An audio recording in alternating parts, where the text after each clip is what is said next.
በፍሎሪዳ ግዛት በሚገኘው የፕሬዝዳንት ዶናልድ ትራምፕ የግል መኖሪያና የቅንጦት ሪዞርት በሆነው ማር አላጎ ላይ ጥሶ ለመግባት የሞከረ የታጠቀ ግለሰብ በጸጥታ ኃይሎች መገደሉ ተሰማ። የአሜሪካው ምስጢራዊ አገልግሎት ሴክሬት ሰርቪስ እንደገለጸው ግለሰቡ በሪዞርቱ ላይ ጥቃት ለመሰንዘር ሲሞክር በወቅቱ ጥበቃ ላይ በነበሩ የደህንነት አባላት እርምጃ ተወስዶበታል። ስለ ግለሰቡ ማንነትና ዓላማ የወጡ መረጃዎች እንደሚጠቁሙት ግለሰቡ በ20ዎቹ የዕድሜ ክልል ውስጥ እንደሚገኝና የጦር መሳሪያ የታጠቀ እንደነበር ተገልጿል። ክስተቱ በሚፈጠርበት ወቅት ፕሬዝዳንት ትራምፕ በዋሽንግተን ዲሲ ይገኙ ስለነበረ ካደጋው አምልጠዋል።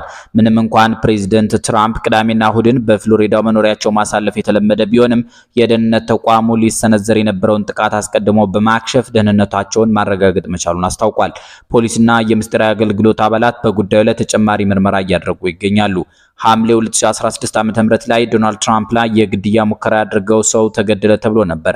በጊዜው እንደወጣው የኤንቢሲ ኒውስ ዘገባ ከሆነ ጥቃቱን የፈጸመው የ20 ዓመቱ ወጣት ከደህንነት ሰዎች ጋር በተደረገ የተኩስ ልውውጥ እዚያው ተገድሏል። በጊዜው ከስፍራ የወጡ መረጃዎች እንዳተቱት ትራምፕ ላይ የተደረገው የግድያ ሙከራ ለአንድ ሰው ሞትና ለሁለት ሰዎች ከባድ ጉዳት መንስኤ ሆኗል።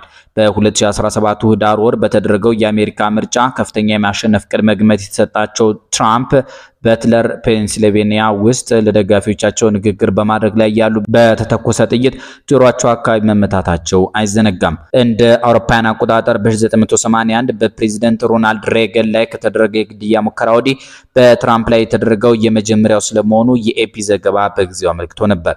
አሜሪካ ከዚህ በፊት እንደ አብርሃም ሊንከን እና ጆን ኤፍ ኬኔዲ ያሉ መሪዎቿን በገዳዮች አታለች። ዛሬ ደግሞ ሁለተኛው ወደ ትራምፕ ቤት ሊገባ የነበረው ወጣት ተገድሎ ዓለምን እያነጋገረ ይገኛል።